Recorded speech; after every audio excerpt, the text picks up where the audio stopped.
Welcome to Hood Champion Boxing Sports. In boxing, you find a way to win or you find a way to lose. So, Terrence Crawford and Earl Spence are not going to be fighting. That fight officially fell apart on October 20th after, a long time of these guys negotiating when Crawford announced that he's going to be fighting David Evander on December 10th. And the thing about this is, you got a lot of people who are giving opinions. I'm giving opinions. You guys are giving opinions. Other professional boxers, active and retired, are giving opinions. Boxing experts are giving opinions. Different promoters, right? So everybody has an opinion on Spence and Crawford. I think one thing is the community agrees that Spence and Crawford are two special fighters. There are some people who've just come along and started watching my videos. Go back several months ago and look at the videos I was doing on Spence and Crawford. I've always said Spence and Crawford are both number ones at 147. And when they fight, that's going to determine who's the undisputed champion. The undisputed champion is in a category of their own. The person who loses will still be the number one at 147. So to me, having that undisputed distinction puts you above everybody. Like we can't even put you in a ranking stack of 1 through whatever. You're at the top. You don't even count. Everyone else be beneath you. So we start at number 1 and we go down. Okay, so right now they're both the number ones. Whoever wins bubbles up to the undisputed champion, and then whoever loses stays at number 1. Then you have whoever. That's how I see it. But and it's kind of sad, but Mikey Garcia, who recently retired, he has an opinion, and he's very familiar with both fighters. Now, I didn't know just how comfortable he was, or how I didn't know how well he knew Terrence Crawford, right? But a few things about Mikey Garcia. He lost a one-sided unanimous decision to Earl Spence in 2019, which I think we all remember, right? He got outlanded 187 punches to 117 at the fight. But at the same time, he moved up 2 weight classes. Everyone expected him to maybe outbox Spence. Spence showed that he's not just about boxing and brawling, banging and brawling, but he can box. And he did that. And he did outbox him, and he showed in that fight that Spence has that crazy V8 engine I keep talking about. And he just, outworked Mikey Garcia. I think there were points in the fight where Spence could have got him out of there, but Mikey Garcia is smart. He's a veteran. He knows when to engage and when not. And he did what he had to make it to the end of that fight. But Mikey Garcia and Crawford were both top-ranked stablemates until 2014. So they spent a lot of time together. Now, Mikey Garcia ended up suing Top Rank, and that's why he was out the ring for a while. But they both fought on the same cards and within a weight class of one another. And the thing about it, right, Mikey Garcia goes on to say he thinks that's going to be a great matchup, that the fight between Spence and Crawford is a 50-50. He said if he had to pick one, for at least what he knows right now, he's going to lean towards Crawford. He may be able to make adjustments on the spot, and maybe a little bit better, but not by a lot. Maybe that's because he spent some time in the ring with Crawford. Maybe that's just because of what he saw with Crawford. Maybe because of what he see what Crawford does in the ring, because Crawford makes a lot of adjustments. And he finds a way to win. And we really don't see Crawford getting too much trouble in a fight, okay? But when you look at Spence and Crawford, Mikey Garcia, who obviously is pretty familiar with both of them, even he's saying it's hard to call. But if he had to pick somebody, he said he really can't pinpoint what it is Crawford does better, what it is Spence doesn't do well, or what Spence does great that Crawford doesn't do well. He's like, it's 50-50. But if you force my hand, he says he's going to go with Crawford. He just feels that Crawford can make the adjustments on the fly more so than Spence. He's like, but, it's just hard to say. And that's kind of how most people, reasonable people, feel about this fight. It's more like you got Spence and Crawford, and it's just a matter of opinion, man, and preference. But you do get a few people out here who want to say, Spence is going to do this to Crawford, or Crawford is going to do that to Spence. I break it down like this. I think Crawford I think Crawford will win the fight.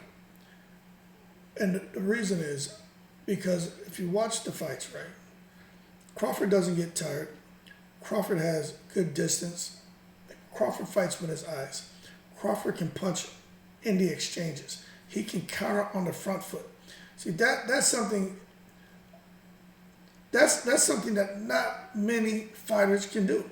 There's only a couple fighters who can come forward on their front foot while you're getting your offense off, and if you try to counter them, they're able to counter you while they're launching an attack.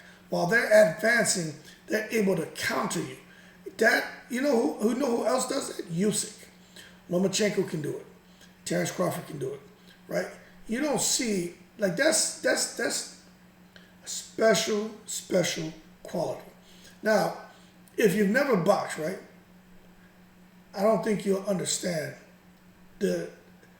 how difficult it is while coming forward to be defensive minded as well, and to have the wherewithal to slip punches, parry punches, and then keep getting your shots off while coming forward, and to not take any damage.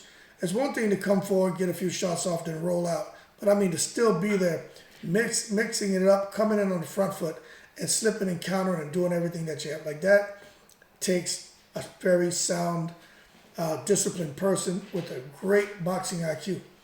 Now, when it comes to Earl Spence, I'm not sure I've seen him counter coming forward on the front foot, but we know when he comes forward, Spence is a monster, and he's coming forward, and he's very intelligent. His offense is his defense because of the way that he fights, the punch selection, his ability to pin people on the ropes, his ability to move out on an angle on the side, and he's always protecting himself.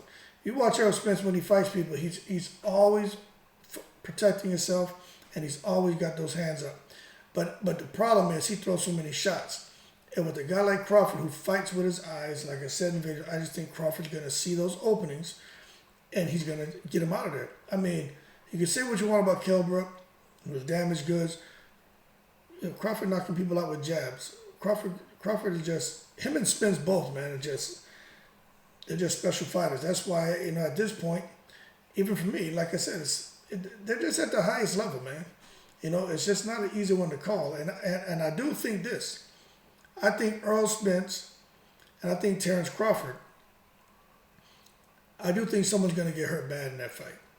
But I think they're too smart, and they respect each other too much to where someone is going to be foolish and just get knocked out because they're in there brawling. Like, I don't think that's going to happen. I think it's going to be a very, very technical fight.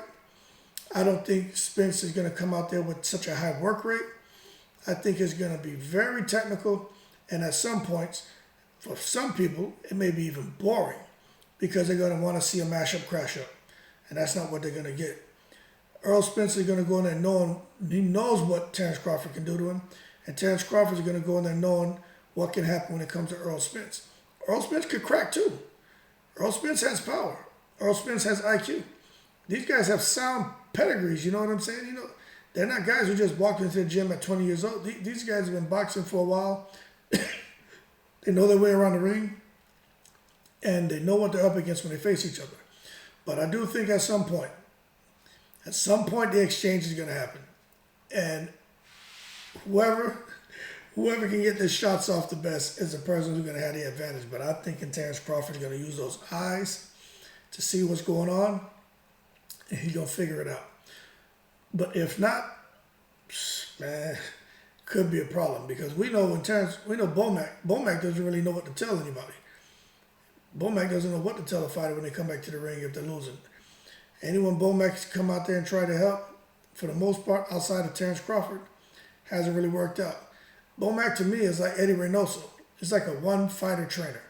Like, you got this one fighter, your style suits that fighter, it's been with you forever, and it's working. But when you try to bring other people on, they expect Bomac to turn them into a Terrence Crawford. They expect Eddie Reynoso to turn them into a Canelo Alvarez. It just doesn't always work out that way. And I think that's what you have here.